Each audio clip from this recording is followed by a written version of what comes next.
Okay, let's record it today. How to check the frame rate in real time in a game. Use the software that comes with Windows. And there's one caveat. Just open the game first as much as possible, and it can only be used in full screen mode. Now I've entered the game. You can see this game. It comes with a frame rate display of 100, but other games don't. So now we try. Bring this to Windows. Call it up. Use the Windows keys on your keyboard. Also add G, capital G. And this little window pops up. And there's a performance panel there. We click on it.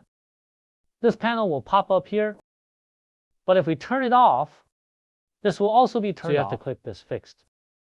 After fixing, we click this F.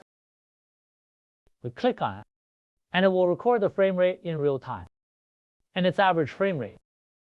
You can also switch the pop. Then we click on the next screen. The widget is gone, but it's fixed here. You can compare it to the game itself. 120,000, 126. It's about the same. You can also see our CPU, GPU, memory. Then it's mainly the frame rate. And then we fast forward. We click the frame rate.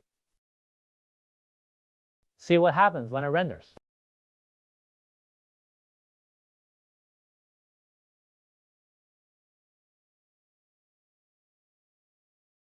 Basically, keep around 120.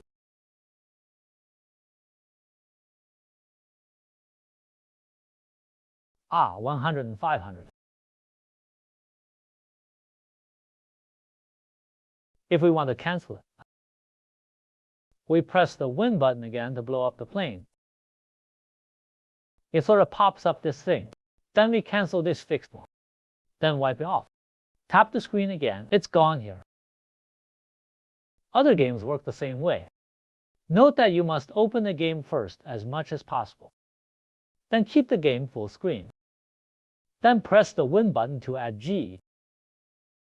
Then put this FRP's panel is fixed where you want it. Okay, today's video will be recorded here.